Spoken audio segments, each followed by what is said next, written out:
오늘의 주요 뉴스입니다. 정청래 민주당 대표와 장동혁 국민의힘 대표가 이재명 대통령과 오찬에서 처음 악수하며 민생경제협의체 구성에 합의했습니다.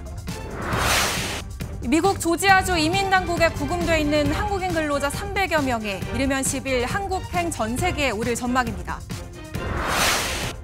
트럼프 미국 대통령은 이번 사태에 유감을 표명하며 전문 인력이 합법적으로 입국해 미국인을 훈련시키도록 하겠다고 밝혔습니다. 윤석열 전 대통령 측이 내란 특검법이 헌법상의 권력 분립 등을 어겼다며 위헌법률 심판 제청을 신청하고 헌법 소원도 청구했습니다. 시청자 여러분 안녕하십니까? 대통령과 여야 대표가 만났습니다. 드디어 손도 맞잡았습니다. 분위기도 예상보다 화기애애했습니다. 80분간 오찬에선 화합의 상징 비빔밥도 먹으며 웃음꽃도 피웠습니다. 모처럼 협치의 모습을 갖추었다는 평가입니다. 물론 내란 척결과 특검 법안 반대 등 현안과 관련해선 충돌했습니다. 첫 소식 송주영 기자가 보도합니다. 이재명 대통령이 장동혁 대표와 악수하더니 몸을 틀어 정청래 대표와의 악수를 권합니다. 보기 좋은데. 악수는 사람과 하는 것이라며 야당과 대화를 거부했던 정 대표를 보며 손을 잡고 찍자고도 제안합니다. 손도 잡고 한번 찍으면 어때요? 손까지 포개며 기념사진을 찍을 정도로 화기애애한 분위기였지만 모두 발언이 시작되자 이내 뼈 있는 말이 오갔습니다. 지금 국민은 특검이 아니라 대통령을 원하고 있습니다. 저는 대통령께서 제2요구권을 행사해서라도 또 필요한 조치를 하셔야 합니다. 내란에 가담한 내란 우두머리와 주요 임무 종사자와 수행한 내란 세력들을 철저하게 척결하고 처벌해 역사의 교훈으로 남겨야 합니다. 12.3 비상계엄 처리에 대해 극명한 견해 차이를 보인 가운데 이 대통령은 더 센 발언이 나올 줄 알았다며 분위기를 풀었습니다. 여야 지도부 오찬에서 이 대통령은 국민 통합을 위한 역할을 강조했습니다. 민주당 출신의 대통령이긴 하지만 이제는 국민의 대통령, 모두의 대통령이 되어야 한다고 생각합니다. 어느 때보다 소통을 강조한 여야와 정부는 이번 회동을 계기로 경제 현안 논의를 위한 민생경제협의체 구성을 합의하고 조만간 실무 협상에 들어가기로 했습니다. MBN 뉴스 송주영입니다. 이재명 대통령과 장동혁 대표는 곧바로 비공개 단독회담을 이어갔습니다. 장 대표는 검찰개혁과 내란몰이에 유감을 표명했고 이 대통령은 야당 입장이 반영되도록 노력하겠다고 화답했습니다. 이어서 이지율 기자입니다. 화기애애했던 공개회동과 달리 비공개 회담에선 보다 날선 내용들이 오간 것으로 전해졌습니다. 장동혁 국민의힘 대표는 이재명 대통령 면전에서 검찰 해체 시도에 대한 강한 우려를 전했다고 박성훈 수석 대변인이 밝혔습니다. 박 대변인은 이재명 대통령이 야당 입장이 충분히 반영될 수 있도록 조치하겠다는 뜻을 밝혔다고 전했습니다. 장 대표는 단독 회담에 앞선 여야 지도부 오찬에서도 사법 파괴 시도에 대한 유감을 표시했습니다. 헌법 질서에 맞지 않는 이런 특별재판부 이런 것들이 강행이 된다면 저는 지금 자고 있는 사법부를 일으켜 세울 수도 있다는 우려를 합니다. 정부의 조직 개편안과 최규진 교육부 장관 후보자 임명, 야당 탄압에 대해서도 강하게 성토했다고 전했습니다. 무리한 야당 탄압, 특히 끝없는 내란 몰이에 대해서 강력한 목소리를 냈다는 점을 말씀을 드립니다. 정치의 사법화를 우려한다라는 그런 입장을 밝혔습니다. 당내에선 검찰개혁 우려에 대해 이 대통령과 큰 틀의 공감대를 형성한 건 성과란 평가가 나왔습니다. 반면 야당 대표 발언으로 다소 부족했다며 정부가 더 이득을 본 회담이란 회의적인 목소리도 있습니다. 더 센 특검법 등 여야 입장차가 첨예한 현안에 대해 특별한 결론이 나지 않은 만큼 정기국회 강대강 대치는 이어질 것으로 예상됩니다. MBN 뉴스 이지율입니다. 회동 내용은 정치부 정태진 기자와 좀 더 살펴보겠습니다. 정 기자, 생각보다 분위기가 좋았다 이런 평가가 나오죠. 네, 예상보다 화기애애했습니다. 사실 가장 큰 감신사가 여야 대표가 과연 손을 잡느냐 이거였죠. 그렇죠. 악수하지 않겠다던 정 대표, 장 대표 당선 13일 만에 손을 맞잡았는데 민주당은 협치의 메시지를 주려는 의도된 악수라 했습니다. 장동혁 대표에게 왜 악수했냐고 물어보니까 안 할 이유가 뭐가 있냐, 당당하게 협치하겠다는 차원이라고 그 이유를 전해왔습니다. 장 대표가 어떤 입장과 행동을 보일까가 최대 관심이었는데 어떻게 보셨습니까? 네, 우선 장동혁 대표는 오늘 작은 빨간 수첩에 발언 핵심 키워드만 적어온 걸로 취재됐습니다. 네. 키워드를 토대로 모두 발언을 했습니다. 9분간요. 조금 뼈 있는 농담을 꺼내기도 했는데 화기애애한 분위기를 만드는 데는 도움이 됐습니다. 직접 들어보시죠. 네. 제가 정청래 대표님하고 악수하려고 당대표 되자마자 마늘하고 쑥을 먹기 시작했는데 미처 100일이 안 됐는데. 이 대통령과 단독 회담 직후에 장동혁 대표와 통화를 해봤는데요. 어떤 발언을 했는지 물어봤습니다. 특별재판부, 특검법 연장에 대한 제2요구권 행사를 강하게 건의했고 이 대통령이 즉답은 하지 못했다고 말했습니다. 그런데 분위기는 나쁘지 않았던 것 같습니다. 상당히 강하게 문제 제기를 했지만 1대1 단독 회담에서 서로 공감할 건 공감하고 잘 진행됐다고 장 대표는 전했습니다. 장 대표도 그렇고 정청래 대표도 다소 좀 부드러워진 것 같아요. 맞습니다. 우선 정청래 대표는 장 대표의 발언이 끝나고 A4 2장만 분량으로 적어온 발언을 이어갔습니다. 우리 장동혁 대표께서 써오실 것 같아서 저도 좀 써봤습니다. 정 대표, 평소에 대통령과 소통할 기회가 많으니까 오늘은 장동혁 대표가 말씀 많이 하도록 진지하게 경청하겠다는 입장이었습니다. 그런 가운데 이 대통령이 정청래 대표에게 좀 양보하라. 이런 것도 효과가 좀 있었을까요? 네, 장동혁 대표는 정치보복 수사를 끊어낼 적임자는 이 대통령이라고 강조했습니다. 네. 그러자 이 대통령 여당의 협조를 단적으로 이렇게 부탁했습니다. 우리 또 정 대표님은 여당이신데 더 많이 가지셨으니까 좀 더 많이 내어주시면 좋겠어요. 네, 그렇게 하겠습니다. 네, 일단 모두가 이제 협치의 필요성에 공감을 한 것 같은데 각 대통령이나 여야로 봤을 때 이해 득실 성과가 어떻게 나올 수 있을까요? 우선 지난해 윤석열 당시 대통령과 이재명 당시 민주당 대표의 영수회담이 끝났을 때는 네. 양당이 따로 브리핑을 했습니다. 그랬죠. 그런데 이번에는 양당 수석 대변인이 함께 브리핑을 했습니다. 상징적인 화합의 모양이 만들어진 겁니다. 다만 앞으로도 여야 대표가 대통령 없이 이렇게 머리를 맞대는 모습을 자주 볼 수 있을지는 미지수입니다. 네. 오늘 막 약혼을 했는데 결혼 반지가 어딨냐고 찾으시는 것 같은 느낌인데. 협치의 첫 발을 떼긴 했지만 한꺼번에 너무 많은 것들을 기대하기는 조금 이른 것 같습니다. 네, 이제 첫 발을 뗐습니다. 정치부 정태진 기자였습니다. 네, 우리 국민이 미국에서 구금된 사태, 그 파문이 확산하고 있습니다. 지난 4일 쇠사슬에 묶여 체포된 지 나흘째, 이르면 10일에는 전 세계를 통해 귀국할 것으로 예상이 됩니다. 열악한 환경에 구금된 우리 국민이 있는 그 현장으로 가보도록 하겠습니다. 강영국 특파원, 구금된 우리 국민들 언제쯤 그곳에서 나올 수 있을지 협상 진행 상황 전해주시죠. 네, 저는 지금 미국 조지아주 폭스톤 이민구치소 앞에 나와 있습니다. 바로 제 뒤로 보이는 불빛의 건물들이 바로 우리 국민 300여 명이 구급된 구치소입니다. 건물 주변에는 사방으로 철조망이 둘러싸여 있고 삼엄한 경비를 펼치고 있어 사실상 이곳이 취재진이 접근할 수 있는 가장 가까운 곳입니다. 이곳 구치소에서 진행된 구금 근로자들과의 면담과 실무 협의는 현재까지는 순조로운 상황입니다. 말씀하신 대로 미국 현지 시각으로 이르면 오는 10일 수요일쯤 전세기 편으로 귀국할 수 있도록 협의가 진행 중입니다. 전세기 출발은 이곳 구치소에서 1시간가량 떨어진 플로리다 잭슨빌 공항이 유력합니다. 직접 들어보시겠습니다. 기술적으로 해드려 보니까 제일 가까운 거리에 있는 공항이 잭슨빌 공항인데요. 네, 1시간 걸리는데 이동거리가 작고. 네, 영사대책반은 오늘부터 구금된 근로자들의 전세기 탑승 의사를 확인하는 절차를 시작합니다. 강제 출국이 아닌 자진 출국하는 형식입니다.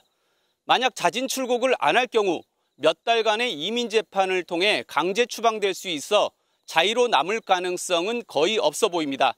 다만 미국에 오래전에 건너와 장기 불법 체류 상태로 구금됐을 경우 미 행정당국이 자진 출국을 허용할지가 관건으로 보입니다. 또 미국 측의 행정 처리 속도에 따라 출국일이 늦춰질 가능성도 여전합니다. 네, 그런데 미국 이민국 앞으로도 강경한 단속을 이어가겠다는 입장이라고 하는데 어떻습니까? 네, 그렇습니다. 트럼프 행정부의 국경안보 총괄 책임자인 톰 호먼의 발언입니다. 이번에 한국 기업과 같은 대규모 단속을 앞으로 더 많이 보게 될 것이라며 불법 체류 외국인의 고용과 적법하지 않은 비자를 소지한 채 근무하는 것 모두 범죄라는 점을 강조했습니다. 일각에서는 매년 100만 명 불법 이민자 추방 목표를 채우기 위해 무리한 법 집행이 이루어지고 있다는 지적이 나오고 있습니다. 우리 기업들도 신경을 곤두세울 수밖에 없는 대목입니다. 트럼프 행정부와의 무역 협상으로 미국 내 공장 건설 요구가 더 많아지는 상황에서 적당한 인력을 구하지 못하는 이중고에 시달리게 됐습니다. 지금까지 조지아주 이민구치소 앞에서 전해드렸습니다. 우리 근로자가 구금된 곳은 곳곳에 곰팡이 투성이고 변기조차 제대로 작동하지 않는 등 매우 열악한 시설인 것으로 드러났습니다. 특히 미국 당국은 우리 근로자에게 쇠사슬을 채우고 체포하면서 법적 절차인 미란다 고지도 없었습니다. 이어서 한여의 기자가 보도합니다. 폭스턴 이민 구치소 앞 구금된 직원을 면담하려는 사람들이 길게 줄을 섰습니다. 1시간 넘게 기다렸지만 구치소 측에서 일방적으로 면회를 중단한다고 통보합니다. So visitation is over at this point. I need everyone to exit the premises. 석방 협상 소식에도 불안한 마음에 달려온 가족과지인들은 얼굴도 보지 못하고 발걸음을 돌립니다. 한국인들이 구금된 구치소는 지난 2021년 미 국토안보부에서도 위생 환경 등이 열악해 지적받은 곳입니다. 당시 감사 보고서에는 환기구와 샤워장 등 곳곳에 곰팡이가 투성이고 천장에는 물이 새 칠이 벗겨지는 등 변기조차 제대로 작동하지 않는다는 내용이 담겼습니다. 한국인 직원들은 비교적 가벼운 혐의를 받는 수용자들이 착용하는 베이지색 수용복을 입고 2인 1실에 머무는 것으로 알려졌습니다. 체포 과정에서 미란다 원칙을 알리지 않은 채 손발과 몸을 쇠사슬로 묶은 점도 문제로 지적됐습니다. 불안에 떨었던 직원들은 현재 심리적 안정을 되찾고 있는 것으로 전해졌습니다. 아내 분들은 좀 상태가 어떤가요? 심리 상태나 좀 건강 상태나? 이제 괜찮은 것 같습니다. 좀 불편하시긴 하죠. 아무래도 밖에 생활보다 어려우시고. 구금자 전원 귀국 소식에 한숨은 돌렸지만 구치소 안팎은 여전히 긴장감이 감돌고 있습니다. MBN 뉴스 한여입니다. 그렇다면 트럼프 대통령의 반응과 속내도 궁금합니다. 트럼프 대통령은 우리 근로자를 불법 체류자에서 숙련된 인력이라며 입장을 바꿨습니다. 그러면서 미국인 근로자를 양성해달라고 했는데 기술 이전 압박이라는 해석이 나옵니다. 이한나 기자입니다. 도널드 트럼프 미국 대통령은 한국인 300여 명이 구금된 사태가 한미 관계에 영향을 미치지 않을 것이라고 말했습니다. We have a great relationship with South Korea. Really good relationship. So I'm going to look at that. It's a very interesting situation that took place. 불과 이틀 전 미국의 이민세관 단속국이 불법 체류자들에게 할 일을 했다고 말한 것과 다른 입장을 보인 겁니다. 트럼프 대통령은 미국 내 배터리 산업 인력이 부족하다는 점을 지적하면서 숙련된 인력을 불러 미국인을 훈련시켜야 한다고 강조했습니다. 그러면서 이 훈련이 신속하고 합법적으로 실행될 수 있도록 비자 문제를 손보겠다고 시사했습니다. 한국 기업의 대규모 투자를 유치한 미국이 뒤늦게 수습에 나선 모양새지만 진짜 의도는 따로 있다는 분석이 나옵니다. 비자 문제를 해결해주는 대가로 한국 기업에서 미국인을 더 많이 고용하고 교육해 궁극적으로는 핵심 기술을 이전하라는 압박용이라는 겁니다. But we do have to work something out where we bring in experts so that our people can be trained so that they can do it themselves. 트럼프 대통령의 뒤늦은 수습에도 워싱턴 포스트는 이번 사태로 해외 기업들이 미국 내 공장 설립을 다시 생각하게 될 것이라고 지적했습니다. MBN 뉴스 이한나입니다. 우리 기업으로서는 미국 투자로 위험 요소가 커졌습니다. 특히 공사는 기간 단축이 곧 돈하고 연결되는데 이번 일로 차질이 불가피해졌습니다. 이런 부담을 계속 안고 미국에 공장을 지어야 할지 기업들의 고심이 커지고 있습니다. 정예린 기자가 전해드립니다. 구금됐던 인력 다수가 자진 출국 형태로 미국을 떠날 것으로 예상되면서 이들의 재입국 여부가 쟁점으로 떠오르고 있습니다. 외교부는 개인 비자 종류에 따라 불이익을 받을 수도 또는 받지 않을 수도 있다고 설명했지만 현지 한인들은 재입국이 쉽진 않을 것으로 예상하고 있습니다. 자진 출국도 영향을 있고 나중에 다시 들어올 때 굉장히 어려움을 겪죠. 구금된 LG 에너지 솔루션 직원 중엔 인도네시아에서 합작 배터리 공장에 근무하며 운영 노하우를 익힌 전문가도 있었습니다. 업계에선 이 같은 숙련 인력이 빠지면 미국 요구에 맞춰 속도를 내던 공장 건설이 늦어질 수 있다는 전망이 나옵니다. 특히나 현지엔 제조업 전문 인력이 부족해 국내 인력을 대체하기도 쉽지 않습니다. 이번 사태로 미국에 공장을 짓고 있는 다른 기업들도 비자 현황을 조사하고 나섰습니다. 준수 여부 다시 한번 재점검을 하고 있습니다. 회사들이 저희와 동일하게 그런 법령들을 잘 준수할 수 있도록 교육이라든지 이런. 기업들은 안정적인 투자를 위해 현지에서 취업할 수 있는 한국인 전용 전문직 취업 비자, 일명 E4 비자 신설이 필요하다는 입장입니다. 관련 법안이 미 의회에 제안되었지만 의회 내에서 더 이상 진전되지 못하고 자동 폐기된 경우가 많았습니다. 이번에는 우리 기업들이 미국에 투자도 많이 하고 하니까 미 의회나 미 정치권의 협조가. 이번 구금 사태로 미국 현지 투자와 공장 건설에 속도를 내던 기업들의 고민이 깊어지고 있습니다. MBN 뉴스 정예린입니다. 국회에서도 긴급 현안 질의가 열렸습니다. 이런 사태가 일어나기 전에 대비책은 없었는지 외교부에 대한 질타가 쏟아졌습니다. 강재묵 기자가 보도합니다. 국회에 출석한 조현 외교부 장관을 향해 야당은 비판을 쏟아냈습니다. 대통령을 깨워서라도 긴급 NSC 회의를 하거나 아니면 그와 준하는 긴급 회의를 당연히 했었어야 된다고 생각합니다. 대한민국 국민 300이 넘는 사람이 잡혀갔는데. 조 장관의 방미 일정에 대해서는 양측의 합의가 원활하지 않은 것 아니냐고 꼬집었습니다. 교섭이 마무리됐는데 장관님이 오늘 저녁에 방미를 간다는 게 조금 이상하게 들리지 않습니까? 행정적 절차를 논하러 장관이 방미한다는 것도 좀 이상하고. 지방정부 차원에서 협의가 남아있는 것도 있고 연방정부 차원에서 협의가 남아있는 것도 있습니다. 여당 의원들 역시도 우리 국민들이 자진 출국 형식으로 귀국하는 과정에 불이익을 받게 되진 않을지 우려를 전했습니다. 즉시 추방 또는 사실상 자진 출국 방식을 취하게 되더라도 향후 5년간 미국 입국 금지 조치를 받게 됩니까? 그렇지 않은 방향으로 협상이 잘 진행되고 있음을. 조 장관은 늦은 밤 미국행 비행기에 올라 직접 자진 출국과 관련한 행정 절차를 마무리 짓고 올 예정입니다. 조 장관은 이번 사건을 계기로 미 측과의 비자 문제에 관한 전반적인 논의 또한 이뤄내겠다는 뜻을 밝혔습니다. MBN 뉴스 강재묵입니다. 성비 사태로 지도부가 총사퇴한 조국혁신당이 비대위 구성 문제를 놓고 고심하고 있습니다. 조국 원장의 조기 등판 가능성이 제기되자 피해자 측은 반대 입장을 분명히 했습니다. 이승민 기자가 전해드립니다. 당내 성비위 논란을 빚은 조국혁신당. 오는 11월 전당대회를 앞둔 만큼 이번 주 안에 비대위 구성을 완료한다는 목표를 세웠습니다. 피해자와 당원과 그리고 국민들의 신뢰 회복이 중요하고 그리고 이제 혁신의 과제가 있기 때문에 그 두 가지 사안에 대해서 확인을 하고.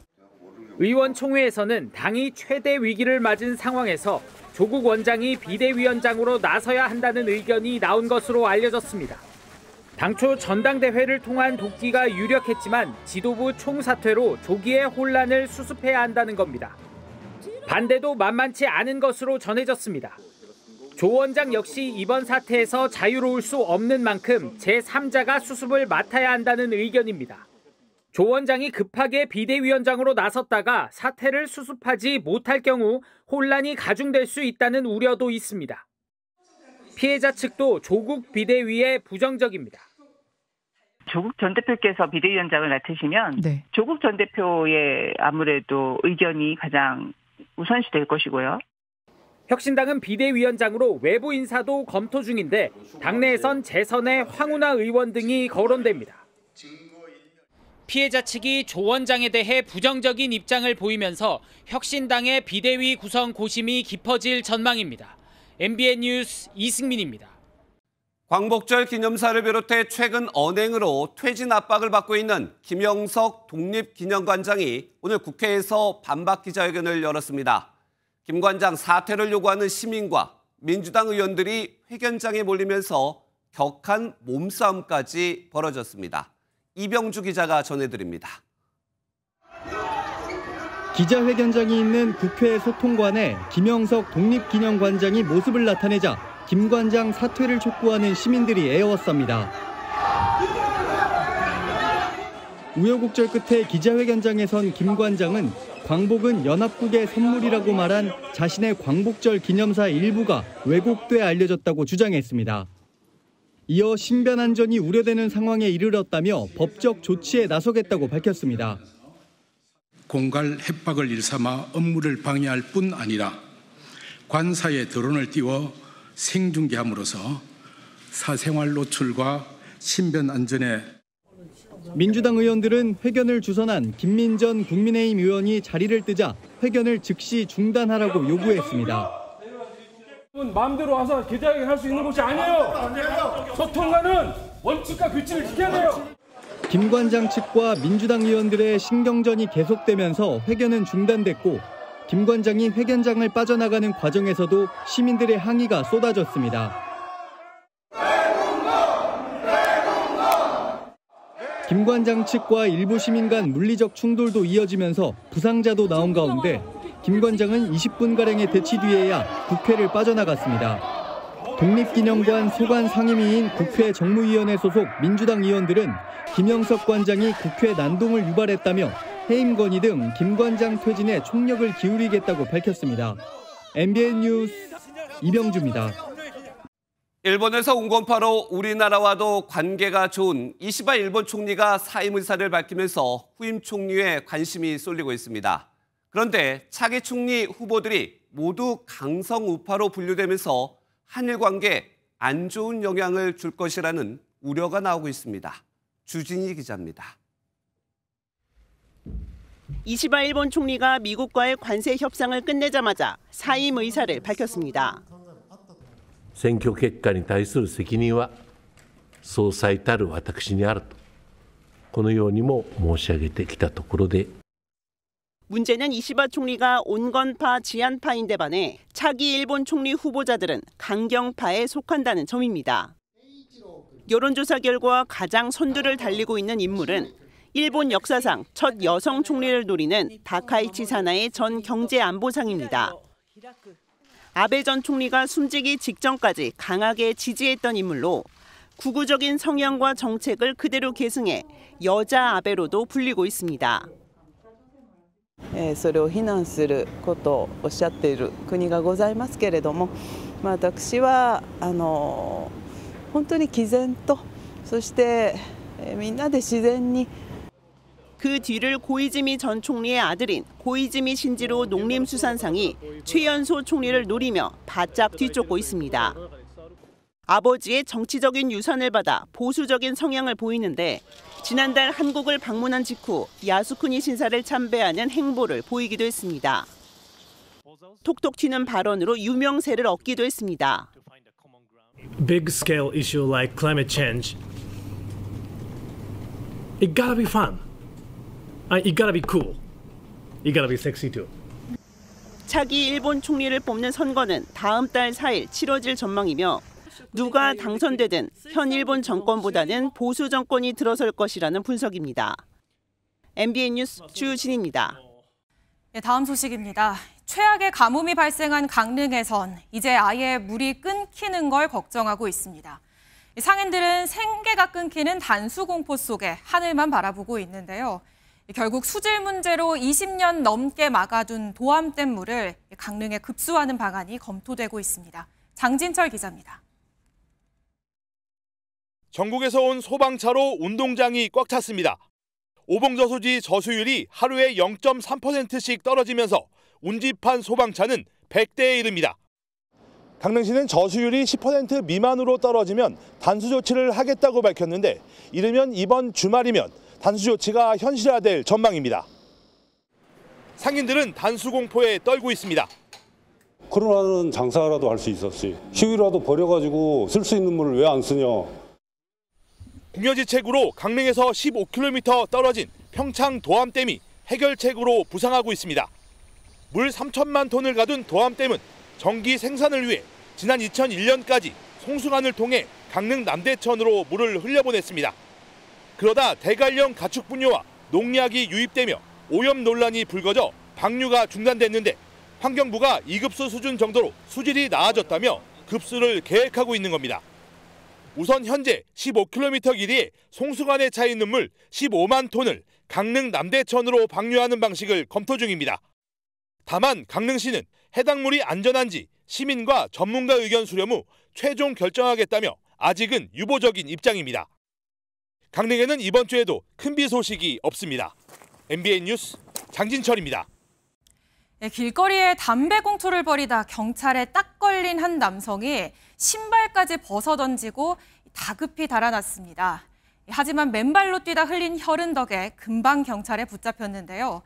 붙잡고 보니 강력범죄 수배자였습니다. 안진우 기자가 보도합니다. 부산 해운대의 한 건물 앞. 경찰이 흡연하던 남성 3명과 잠시 대화를 나누는데 갑자기 한 남성이 황급히 달아납니다. 전력 질주하며 도주하는 남성의 발을 자세히 보니 맨발입니다. 경찰은 긴급 상황으로 판단하고 지원까지 요청합니다. 도주한 남성은 이곳에서 담배 공초를 벌였다 경찰에 적발됐고 불신 검문에 응하지 않고 그대로 달아났습니다. 이 남성과 함께 있던 2명은 경찰에게 신분증을 제시했지만 몸에 문신을 한 남성은 신발까지 벗어던지고 도주했습니다. 200여 미터를 달아나 인근 건물로 몸을 숨긴 남성은 결국 맨발로 뛰다 흘린 혈흔 때문에 경찰에 붙잡혔습니다. 그냥 맨발로 뛰니까 발이 까져가 또 뛰는 버벅거리면서 이렇게 피가 점점 묻어있어. 경찰에 검거된 20대 남성은 강력범죄를 저지르고 도주 중인 수배자였습니다. 구속영장이 이제 발부가 된 수배자였습니다. 그래서 별다른 저항은 없었고 놓치면 안 되겠다 생각으로 끝까지 추적을 하였습니다. 담배 공초를 벌였다 도주한 남성은 구속영장 유효기간 한 달을 앞두고 붙잡혀 결국 구속됐습니다. MBN 뉴스 안진우입니다. 충격적인 사건도 있었습니다. 전남 무안군에서 50대 여성 시신이 차량 안에서 발견됐습니다. 빚을 갚지 않는다며 일당 3명이 폭행해 숨지게 한 뒤 유기한 것으로 드러났습니다. 정치훈 기자입니다. 어두운 밤 골목길에 형사들이 탄 승합차가 도착합니다. 잠시 후 남성을 붙잡아 차에 태우고 이어 짐을 들고 나선 여성도 현장에서 검거합니다. 먼저 붙잡힌 남성 등 50대 3명은 살해 혐의로 긴급 체포됐습니다. 이들은 지난 5월 중순쯤 지인이던 50대 여성을 차에 태우고 목포 일대를 돌며 때려 숨지게 한 혐의를 받고 있습니다. 이곳에서 계속된 폭행으로 피해자가 숨지자 이들은 무안으로 도주해 차량과 함께 시신을 유기했습니다. 이후 서로 입막음을 위해 숙박업소를 전전하다가 남성 한 명이 지인에게 사실을 털어놓으면서 범행 100일이 지나 발각됐습니다. 괴롭히고 협박하고 그러니까 힘드니까 저한테 전화했겠죠. 자수해야겠다고. 차에 사체가 있다 이 정도만 이야기했습니다. 조사 결과 피해자가 수천만 원을 빌린 뒤 갚지 않자 50대 여성 피의자가 남성 2명을 사주해 범행한 것으로 드러났습니다. 명확치 않아요. 현재는 진술도 일부 불이치하고 서로 책임 떠넘기게 하고 막 하니까. 경찰은 이들 3명에게 구속영장을 신청했습니다. 또 시신을 부검하는 등 정확한 살해 동기를 조사하고 있습니다. MBN 뉴스 정춘우입니다.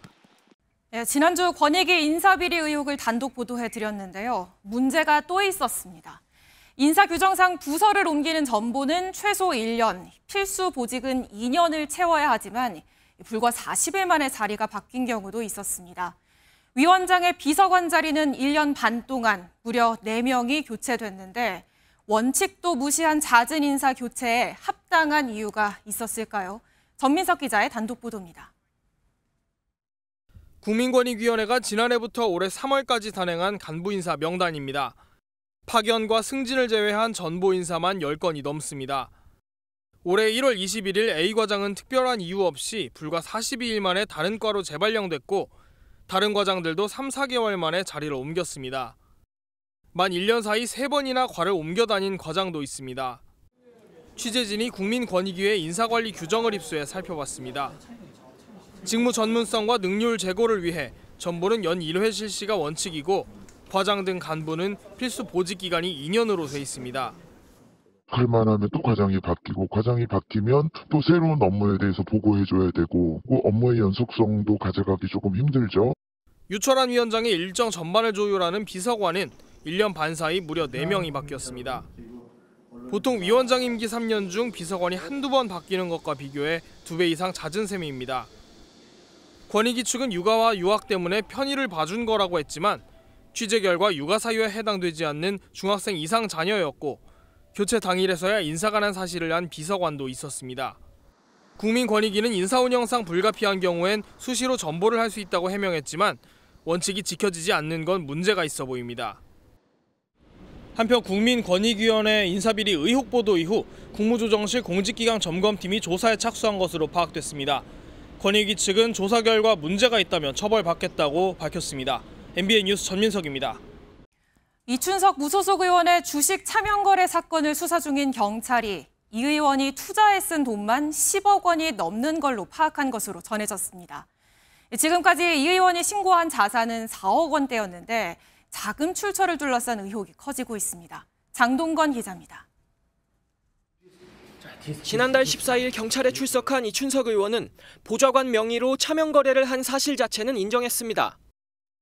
무리를 일으킨 거에 대해서 하여튼 국민들에게 깊이 사죄드리고 오늘 조사도 성실히 받았고 앞으로도 성실히 조사에 임하겠습니다.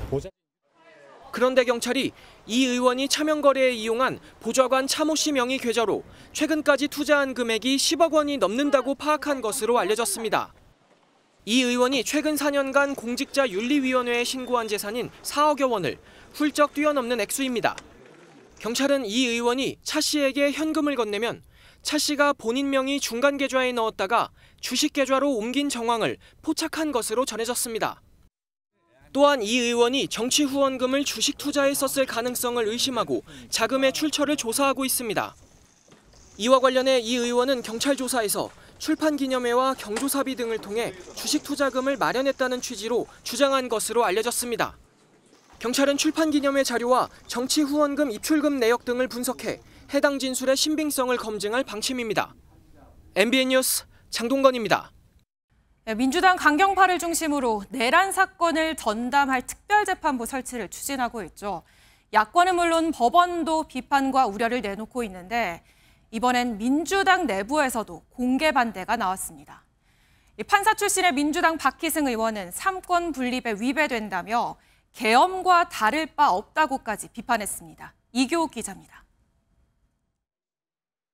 내란 전담 특별재판부를 설치하라는 국민적 요구를 어느 누구도 피할 길은 없어 보입니다.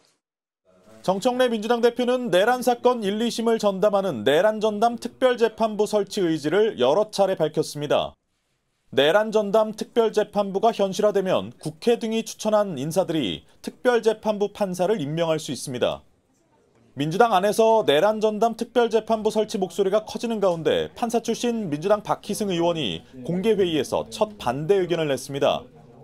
사법권은 법원에 있다는 헌법 101조를 무시하고 국회 마음대로 특별재판부를 도입하는 건 위헌 소지가 있다는 겁니다. 삼권 분립 위반이라며 윤석열 정부의 계엄에 비교하기까지 했습니다. 똑같습니다. 윤석열이 국회 삼권 분립 정신을 무시하고 계엄을 발동해서 총칼을 들고 들어온 거와 마침 이번 회의는 특별재판부 필요성을 제기한 민주당 전현희 의원이 주재했습니다. 전 의원이 박 의원의 발언을 제지하는 모습도 포착됐습니다. 박희성 의원님, 일단 전 의원은 민주당이 추진하는 내란 전담 재판부는 위헌 위법 소지가 없다고 해명했지만 당내 의견 취합이 더 필요하다는 목소리가 커질 전망입니다. MBN 뉴스 이교욱입니다. 78년 만에 검찰청을 없애는 정부 조직 개편안 발표에 검찰의 속내가 복잡해 보입니다. 검찰 수장은 잘못과 반성을 언급하며 자세를 낮췄지만 헌법에 명시된 검찰을 법률로 바꾸는 것에 대한 문제의식도 애둘러 드러냈습니다. 이 내용은 노하린 기자입니다. 노만석 검찰총장 직무대행이 오늘 출근길에 기자들 앞에 섰습니다. 총장 직무대행을 맡은 뒤 첫 공개 발언으로 어제 발표된 검찰청 폐지와 공소청 중대범죄수사청 신설에 대한 입장을 밝혔습니다. 헌법에 명시되어 있는 검찰이 법률에 의해서 지금 개명당할 위기에 놓였습니다. 하지만 이 모든 것이 우리 검찰의 잘못에 기인한 것이기 때문에 저희들 그 점에 대해서는 깊이 반성하고 있습니다. 검찰청 폐지가 헌법에 어긋난다는 논란을 염두에 둔 발언으로 풀이됩니다. 헌법 89조의 국무회의 심의 대상에 검찰총장이라는 명칭이 명시된 만큼 검찰청 이름을 바꾸려면 헌법을 바꿔야 한다는 겁니다. 헌법상에 검찰총장 임명된 관련 규정들이 있고 또 검사와 관련된 규정들이 있기 때문에 위헌적인 문제를 또 제기하는 분도 계십니다. 비슷한 예로 지난 1989년 합동참모본부와 합동참모의장을 국군참모본부, 국군참모의장으로 바꾸는 국군조직법 개정안이 발의됐다가 국회 문턱을 넘지 못했습니다. 검찰총장과 마찬가지로 합동참모의장이 헌법 89조에 명시됐기 때문입니다. 개정안에는 포함되지 않았지만 검찰에 보안 수사권을 주느냐도 남은 과제입니다. 보안 수사권은 검찰이 경찰 등 수사기관에서 송치한 사건의 추가 수사가 필요하다고 판단할 때 직접 보안 수사를 할 수 있는 권한입니다. 검찰은 수사 결과에 대한 사법적 통제를 위해 보안 수사권을 회복해야 한다는 입장이지만 민주당에서는 보안 수사권 역시 사실상 수사라며 반대하는 상황입니다. 노 대행은 검찰개혁의 세부적인 방향은 국민 입장에서 설계됐으면 한다며 보안 수사권에 대한 검찰 입장을 내겠다고 밝혔습니다. 정성호 법무부 장관은 1차 수사기관이 권한을 오남용하지 않는 방향으로 보안 수사권 논의를 해야 한다고 밝혔습니다. MBN 뉴스 노하린입니다. 윤석열 전 대통령 측이 현행 특검법은 위헌이라며 헌법재판소에 심판을 청구했습니다. 여권이 추진 중인 특검법 개정안에 대해서도 강하게 반발했는데요. 윤 전 대통령의 내란 사건 재판부는 이 재판을 올해까지 마무리 짓겠다며 생중계 가능성도 열어뒀습니다. 박규원 기자입니다. 윤석열 전 대통령 측이 법원과 헌법재판소에 특검법에 대한 위헌 법률 심판 제청 신청과 헌법 소원을 청구했습니다. 특검법의 위헌성을 심판해달라는 것으로 윤 전 대통령 측은 특검법이 권력 분립의 원칙, 영장주의, 법치주의의 기본 원리를 근본적으로 흔들고 있다며 청구 사유를 밝혔습니다. 그 현행 특검법이 그 권력 분립 그리고 영장주의, 특검 제도의 보충성이라는 그 헌법 원칙을 근본적으로 침해하기 때문에 법원이 위헌 법률 심판 제청 신청을 받아들이게 되면 헌법재판소는 법률 위헌 심판과 헌법 소원 두 가지를 동시에 심리하게 됩니다. 윤 전 대통령 측은 최근 국회가 추진하고 있는 특검법 개정안에 대해서도 입법부가 행정권을 박탈하고 있다며 강하게 비판했습니다. 이런 가운데 윤 전 대통령의 내란 재판을 담당하는 재판부가 특검법에 명시된 재판 중계에 대한 입장을 내놨습니다. 재판장인 지기현 부장판사는 재판 중계에 대한 사회적 논란이 있는 만큼 권한이 있는 특검이나 피고인 측이 신청하면 재판부도 검토해보겠다고 밝혔습니다. 앞서 대법원은 재판 생중계 의무화가 헌법에 어긋난다며 강하게 반대 의사를 표시했습니다. 논란 속에도 재판부가 중계 신청을 먼저 언급하면서 특검팀은 중계 신청 여부에 대한 검토에 들어갔습니다. 지 부장판사는 또 내란 재판 심리를 올해 12월까지 끝내겠다고 밝혀 이르면 내년 초 선고가 이뤄질 것이라는 관측이 나옵니다. MBN 뉴스 박규원입니다. 특검 수사 소식 이어갑니다. 12.3 비상계엄 당일 조태용 전 국가정보원장은 국무위원이 아닌데도 국무회의장에 있었습니다. 조 전 위원장은 그동안 계엄 문건을 받은 적 없다고 부인해왔는데 특검은 조 전 원장이 계엄 문건으로 추정되는 종이를 챙기는 영상을 확보한 걸로 전해졌습니다. 이동현 기자가 보도합니다. 조은석 특별검사팀은 조태용 전 국가정보원장이 비상계엄 직전 계엄 문건으로 추정되는 문건을 받았다고 보고 있습니다. 앞서 조 전 원장은 계엄 문건을 받은 적이 없다고 진술해 왔습니다. 그 증인은 집무실이나 대접견실에서 피청구인 또는 김용현 장관으로부터 비상계엄 관련 문건을 받으신 건 없으신가요? 없습니다. 예. 하지만 특검팀은 조 전 원장이 비상계엄 선포 직전 밤 8시 56분쯤 대통령실에 도착하고 집무실에서 계엄 문건을 봤다고 의심하고 있습니다. 특검팀이 확보한 CCTV에는 조 전 원장이 윤 전 대통령의 집무실을 나가면서 손에 든 문건을 세로로 2번 접어 양복 주머니에 집어넣는 모습이 드러난 겁니다. 이후 밤 10시쯤 대통령실 대접견실에서 조 전 원장이 최상목 당시 부총리 옆에 놓인 문건을 읽어본 뒤 조기용 당시 보건복지부 장관에게 건네는 모습도 포착된 것으로 전해졌습니다. 앞서 한덕수 전 국무총리와 이상민 전 행정안전부 장관은 문건을 받은 적이 없다고 했지만 CCTV를 통해 전달받은 장면이 드러나면서 지난달 재판에 넘겨졌습니다. 특검팀은 조 전 원장에게 위증 혐의 등을 적용하는 한편 계엄 가담 여부를 조사하기 위해 조만간 소환할 방침입니다. MBN 뉴스 이동현입니다. 네, 그런가 하면 김건희 특검팀은 공천 개입 의혹의 핵심 당사자이자 김 여사에게 이후환 화백의 그림을 선물한 걸로 파악된 전직 검사 김상민 전 국정원 법률특보를 압수수색했습니다. 특검은 내일 김 전 특보를 불러 조사를 이어갑니다. 이혁재 기자입니다. 민중기 특별검사팀이 김상민 전 국가정보원 법률특별보좌관 자택을 압수수색했습니다. 지난 22대 총선 국회의원 출마를 위해 김건희 여사에게 청탁을 했는지 들여다보기 위해서입니다. 앞서 특검팀은 지난 7월 김 여사 인척집에서 발견한 이후환 화백의 그림 점으로부터 800298번의 출처를 김 전 특보로 특정했습니다. 지난 2023년 당시 검사였던 김 전 특보는 그림을 1억 2천만 원에 구입한 것으로 알려졌고 같은 해 국회의원 출마를 위해 검사직을 그만뒀습니다. 특검팀은 김 여사 측이 그림을 건네받은 대가로 지난해 총선에서 김 전 특보가 국민의힘 공천을 받게 해주려 개입했다고 보고 있습니다. 공천 개입 의혹 핵심 인물인 명태균 씨도 김 여사가 김 전 특보를 밀었다고 주장해왔습니다. 여사가 조국 수사 때 김상민 검사가 고생을 많이 했다. 그 사람 좀 챙겨주라. 이렇게 얘기를 하거든요. 명 씨는 또 김영선 전 국민의힘 의원에게 김 여사가 장관이나 공기업 사장 자리를 대가로 김 전 특보가 당선될 수 있도록 지원해달라는 제안을 했다고도 말했습니다. 김 전 특보는 공천에서 탈락했지만 넉 달 만인 지난해 8월 국정원 법률특보로 임명됐습니다. 특검팀은 내일 오전 김 전 특보를 소환해 김 여사가 공천과 국정원 인사에 관여했는지 조사할 방침입니다. MBN 뉴스 이혁재입니다. 영주권 없는 외국인이 배달 일을 하는 건 엄연한 불법입니다. 하지만 지금도 거리에는 다른 사람의 이름을 빌려 배달 알바를 하는 외국인 유학생들이 판을 치고 있는데요. 모두 불법 취업입니다. 안유정 기자가 현장 취재했습니다. 한 인도인이 운영하는 유튜브 채널에 올라온 영상입니다. 한국에서 6개월째 배달 일을 하고 있다는 파키스탄 유학생을 소개합니다.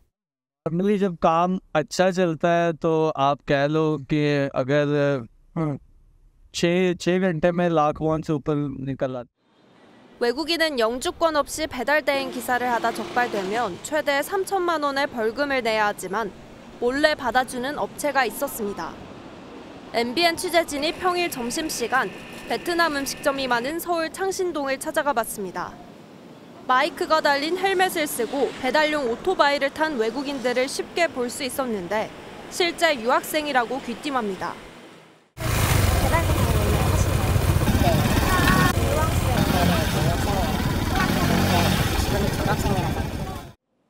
또 다른 외국인은 배달기사로 일하는 사실을 부인하다가 휴대전화에 설치된 배달앱을 지목하자 황급히 자리를 뜨기도 합니다.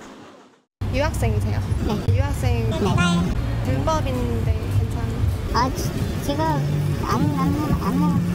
배달 안 한다고요. 지난해 국내에서 택배나 배달업에 불법 취업해 적발된 외국인은 313명으로 한 해 전보다 2배 넘게 늘었습니다. 이들은 배달 플랫폼 대행업체를 통해 타인 명의를 빌려 배달을 시작합니다. 취재진이 한 대행업체에 유학생을 가장해 배달을 할 수 있느냐고 묻자 타인의 명의만 빌리면 근무할 수 있다고 기띔합니다. 네, 가능은 하세요. 그냥 그 비자 비용이 이제 그 한국인분들도 이제 원천세를 떼는데 거기서 떼는 거예요. 외국인들의 무분별한 진입으로 국내 배달기사들의 배달 단가가 떨어진다는 볼멘 소리도 나왔습니다. 이 동네 많아요. 우리 집 주위만 해도 한 몇 명이 하는 것 같아요. 캠프를 쓰더라고요. 게다가 무보험으로 일하는 불법 외국인 기사와 사고가 발생하면 해결 역시 어려운 실정입니다. 법무부는 취재진의 질문에 불법 배달 기사들이 헬멧을 쓰고 다니면 추적이 어려워 단속이 쉽지 않은 상황이라고 해명했습니다. MBN 뉴스 안유정입니다. 서울에서 차가 많이 밀리기로 유명한 서부 간선도로가 요즘에는 정체가 더 심해져 불만이 이만저만이 아닙니다. 자동차 전용 도로를 일반 도로로 바꾸는 서울시 공사 때문인데 민원이 폭주하자 공사 시작 3달도 안 돼 원상 복구하기로 했습니다. 무슨 일인지 윤지원 기자입니다. 서울 서부 지역과 경기 지역 도시를 잇는 핵심 찻길인 서부 간선도로입니다. 한낮인데도 불구하고 간선도로 초입의 오목교 교차로에 신호를 기다리는 차들이 끝없이 늘어서 있습니다. 기존 지하차도를 지상교차로로 바꾸는 과정에서 지난 6월부터 지하차도를 통제하고 없던 신호등을 만들며 일대가 교통지옥이 됐습니다. 먼저보다 많이 불편해요. 항상 막히는 도로인데 더 막혀가지고 더 불편해요. 자동차 전용 도로를 보행자도 건널 수 있는 일반 도로로 만들고 단절된 주변 지역을 서로 잇겠다는 게 서울시의 취지지만 원래도 하루 10만 대가 다녀 막히던 곳이 더 막히게 된 겁니다. 오목교 교차로 평균 주행 속도는 기존에는 시속 17.7km였지만 평면화 공사 후 시속 7.5km로 뚝 떨어졌습니다. 차가 너무 밀린다는 민원이 폭주했고 급기야 오세훈 시장에 대한 살해 협박글까지 게시됐습니다. 결국 서울시는 2013년부터 추진된 일반도로화 계획을 잠정 철회했습니다. 이미 공사를 진행 중인 오목교 지하차도는 추석 전까지 원상 복구하고 앞으로 진행될 평면화도 중단하기로 했습니다. 애꿎은 세금만 낭비한 겁니다. 5억에서 10억 사이 정도. 적은 비용은 아니지만 지금이라도 멈춰야 이 상태가 계속 지속된다면 추석 때라든지 명절 때 그리고 앞으로도 계속 문제가 될 걸로 보여지고. 서울시는 오는 2027년 완공 예정인 서울 광명고속도로가 개통되면 교통량 분산 효과를 분석한 뒤 서울 간선도로 평면화 추진 여부를 재검토할 방침입니다. MBN 뉴스 윤지원입니다. 전공의가 돌아왔지만 필수 의료 분야는 여전히 인력난을 겪고 있습니다. 국내 5대 병원에서조차 전공의 충원율이 정원에 미치지 못한 것으로 나타났습니다. 비수도권에선 상황이 훨씬 심각합니다. 한범수 기자가 자세히 전해드립니다. 국내 5대 병원 중 한 곳입니다. 전공의 대부분이 돌아왔다는데도 응급실은 인력 부족에서 벗어나지 못한 것으로 전해집니다. 여기 내가 아침 11시에 왔는데 5시간을 기다리고 있어요. 전공의가 왔다는 말만 있는 거지 환자들은 옛날이랑 똑같아요. 어떤 이유가 있는 걸까요? 전공의들이 힘들고 돈 벌기 쉽지 않은 필수 의료 분야를 피했기 때문입니다. 지원율을 보겠습니다. 소아청소년과, 심장혈관 흉부외과, 그리고 응급의학과의 경우 30에서 40%대에 지나지 않았습니다. 70%에 달하는 전체 충원율과 확연하게 차이가 납니다. 주요 5대 병원은 그나마 나은 편입니다. 비수도권에선 필수 의료가 초토화됐다는 말이 나올 정도입니다. 대구의 한 수련병원은 소아청소년과 전공의 61명을 모집했으나 합격자가 없었습니다. 강원과 충북, 충남의 일부 수련병원에선 외과 전공의 34명을 한 명도 충원하지 못했습니다. 6명을 공지에 내긴 했었는데요. 지원은 2명 했어요. 오히려 이제 2명 돌아왔을 때 조금 산부인과는 그래도 선방했다 이렇게 하시더라고요. 전공의로 돌아가지 않고 직접 병원을 차린 일반의들도 별반 다르지 않은 선택을 한 것으로 보입니다. 10명 중 8명이 피부과를 개원한 것으로 확인됐습니다. 전공의나 일반이나 인기과에 집중되면서 의료 시스템의 구멍이 커지고 있다는 지적이 나옵니다. MBN 뉴스 한범수입니다. 한때 한 달 살기에 성지로 불리던 제주도가 그 열기가 식으면서 최근 빈집이 크게 늘고 있습니다. 그런데 골칫거리였던 빈집이나 낡은 건물들이 새로운 공간으로 재탄생하고 있다고 합니다. 낡은 축사는 감성 카페로, 방치된 예식장은 공유 오피스로 변신한 현장. 홍지호 기자가 다녀왔습니다. 제주 서귀포의 한 대형 카페입니다. 감귤 농사를 지으며 소를 키우던 노부부가 지내던 곳인데 4년 전 새 주인을 맞았습니다. 소를 키우는 축사였던 이곳은 건물 모양은 최대한 유지하면서 대대적인 인테리어를 거쳐 이색 카페로 완전히 바뀌었습니다. 그대로 남아있는 녹이 쓴 철제 구조물과 소 여물통. 방문객들의 반응은 뜨겁습니다. 보물을 찾은 느낌이다 이런 말씀도 해주시고 진짜 힐링하고 간다 직접적으로 말씀해 주시고 가시는 분들도 되게 많아요. 바다가 보이는 제주시의 또 다른 마을엔 공유 오피스가 들어섰습니다. 안 쓰는 예식장을 리모델링한 건데 이젠 휴양지에서 일을 하는 워케이션을 위해 매년 1,000명 넘게 찾는 명소가 됐습니다. 아무도 눈치를 주지 않고 아무도 개입을 너무 간섭하지 않는 그런 분위기이기 때문에 재방문 손님이 많거든요. 한때 한 달 살이 열풍이 불었던 제주도는 현재 방치된 빈집이 1,160호에 달하는 상황. 정부는 빈집 재생을 위한 예산을 대폭 확대해 지원에 나섭니다. 빈집으로서의 그 용도가 아니라 좀 다른 용도로 활용을 할 수 있도록 다양한 용도로 빈집을 재생할 수 있도록 좀 지원을 하려고 합니다. 특히 지역별 특성을 살린 마을 재생 사업을 통해 침체된 농촌에 활력을 불어넣겠다는 계획입니다. MBN 뉴스 홍지호입니다. 올해 26회째를 맞는 세계지식 포럼이 내일 개막합니다. AI 같은 기술 혁신으로 새로운 질서가 만들어지는 한편 전쟁과 통상 갈등으로 기존 질서는 흔들리고 있는데요. 이런 격변의 시대에 우리가 나아갈 길을 모색해봅니다. 신용수 기자입니다. AI와 가상화폐 등 기술 발전이 이끄는 새로운 질서. About 700 million people use ChatGPT every week. 여기에 21세기에 벌어진 무력 충돌에 총성 없는 무역 전쟁까지 기존 질서와 글로벌 시스템은 송두리째 흔들리고 있습니다. The United States like we were children, and that's not happening anymore now. 내일부터 사흘간 열리는 제26회 세계지식 포럼에서는 이런 대전환기 속 인류가 나아갈 길을 모색합니다. 트리도 전 캐나다 총리를 비롯해 샤를 미셸 전 유럽연합 의장, 마흘랍 전 이집트 총리 등 정상급 인사들이 국제 정세를 진단합니다. And do everything to make sure that the United States and China don't get into a conflict in East Asia. 한국인 대규모 구금 사태까지 벌어진 한미 외교와 경제 갈등은 어떻게 해결해야 할지도 짚어봅니다. That's my best advice. Work with the Trump administration, and I think there'll be a positive outcome.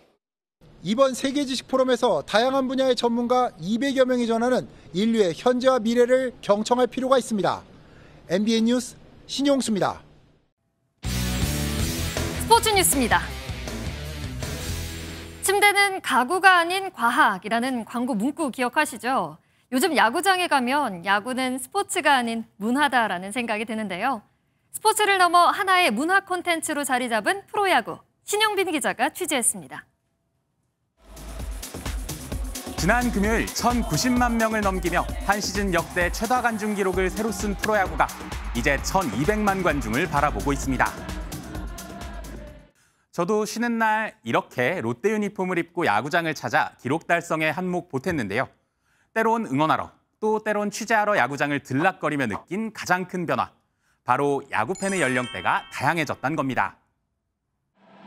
20, 30대 여성 관중이 KBO의 흥행 열풍을 주도하고 있다는 건 이미 각종 매체에서 많이 다룬 사실입니다.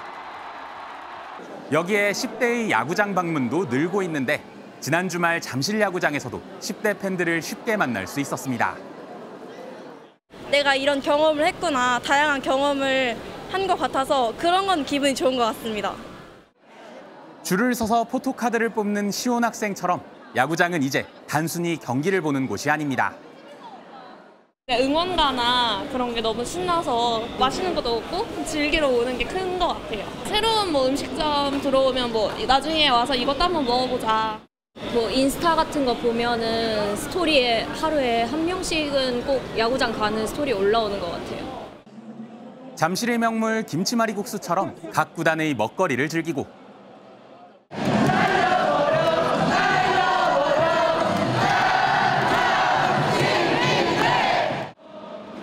응원가를 부르고 율동을 하며 오감을 채우는 건 물론 각종 SNS로 쇼츠 영상과 입중계를 즐기고 야구장 인증샷을 올리기까지 야구를 즐기는 방법도 새로워지는 와중 1인 객단가 약 17,000원으로 3시간을 즐길 수 있다는 장점까지 부각되며 불경기 시대 삼계탕 한 그릇보다도 저렴한 가성비 여가 활동으로 자리 잡았습니다. 나날이 높아지는 인기에 쏟아지는 기업들의 협업 제의. 선수 카드부터 선수 스티커빵, 각종 캐릭터가 담긴 유니폼까지 관련 상품이 나왔다 하면 매진 행렬로 야구 파워를 증명 중입니다. 단순한 스포츠를 넘어 이제는 우리 일상의 문화로 녹아든 프로야구. 명실상부한 국민 스포츠의 위상을 굳혀가고 있습니다. MBN 뉴스 신영빈입니다. 오늘 전국의 흐린 가운데 충청과 남부지방 곳곳에 오락가락 비가 이어지고 있습니다. 내일도 충청과 남부지방을 중심으로 비가 이어질 텐데요. 특히 남해안과 제주에 많은 비가 예보됐습니다. 앞으로 전남 해안에 최고 120mm 이상, 제주에도 많게는 100mm 이상, 경남 남해안에도 최고 80mm 이상의 많은 비가 내리겠고요. 특히 이들 지역은 오늘 밤사이 시간당 30에서 50mm의 집중호우가 예상됩니다. 피해 없도록 조심하셔야겠습니다. 이제 아침 저녁으로는 선선해졌는데요. 낮 더위는 당분간 이어지겠습니다. 이번 한 주 내내 서울의 낮 기온은 30도 안팎을 보이겠습니다. 중부지방은 내일 오전부터 차차 맑은 하늘이 드러나겠고요. 남부지방은 종일 흐린 가운데 비가 내리겠습니다. 내일 중부지방 서울의 아침 기온은 22도가 되겠고 낮에는 31도까지 오르겠습니다. 남부지방은 광주의 낮 기온 27도, 대구는 28도가 예상됩니다. 남해안의 비는 모레 오전까지 이어지겠고요. 토요일에는 전국적으로 비가 내릴 전망입니다. 내셨습니다.